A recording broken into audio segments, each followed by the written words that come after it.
हर हर महादेव दोस्तों, स्वागत है आपका मेरे चैनल नीलम वॉइस में। आज की हमारी कहानी युधिष्ठिर ने समस्त नारी जाति को इसलिए दिया था श्राप। तो आइए जानते हैं। कर्ण ने महाभारत युद्ध कौरवों की तरफ से लड़ा, लेकिन वे कुंती के पुत्र थे। कुंती ने इस बारे में अपने पुत्रों को कभी नहीं बताया। जब युद्ध के दौरान अर्जुन के हाथों अंगराज कर्ण की मृत्यु हुई, तब वह कर्ण की मृत्यु पर विलाप करने लगी। तब युधिष्ठिर ने अपनी माता से शत्रु की मृत्यु पर आंसू बहाने का कारण पूछा। अपनी माता कुंती की एक भूल के कारण धर्मराज युधिष्ठिर ने समस्त नारी जाति को एक श्राप दे दिया था। वो श्राप ये था कि महिलाएं कभी कोई बात अधिक समय तक गुप्त नहीं रख पाएंगी। इस श्राप से जुड़ा प्रसंग महर्षि वेदव्यास द्वारा लिखी गई महाभारत से मिलता है। महाभारत के युद्ध में जब अर्जुन द्वारा अंगराज कर्ण का वध कर दिया गया, तब पांडवों की माता कुंती कर्ण की मृत्यु का विलाप करने पहुंची।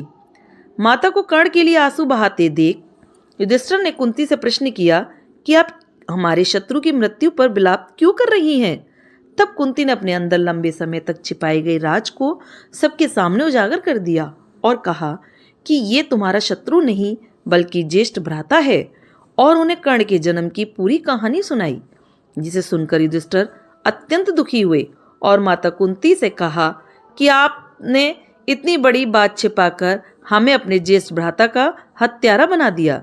जिस पर युधिष्ठिर ने क्रोध में आकर समस्त नारी जाति को श्राप देते हुए कहा, मैं आज समस्त नारी जाति को श्राप देता हूँ कि वे अब चाहकर भी कोई बात अपने हृदय में छिपाकर नहीं रख पाएगी। जनश्रुति है कि धर्मराज युधिष्ठिर के इसी श्राप के कारण स्त्री अपने भीतर कोई भी बात छिपा नहीं सकती। सूर्यपुत्र कर्ण के जन्म की कहानी।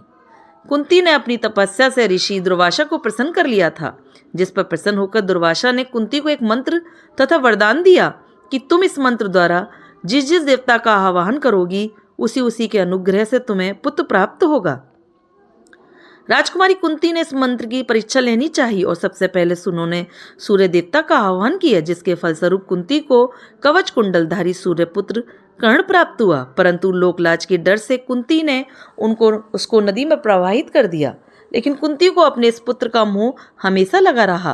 तत्पश्चात कुंती का विवाह पांडु से हुआ और उनको उसी मंत्र के आह्वान से युधिष्ठिर, भीम व अर्जुन तथा पांडु की दूसरी पत्नी माद्री को नकुल व सहदेव हुए। परंतु कुंती ने कभी भी किसी को कर्ण के बारे में नहीं बताया।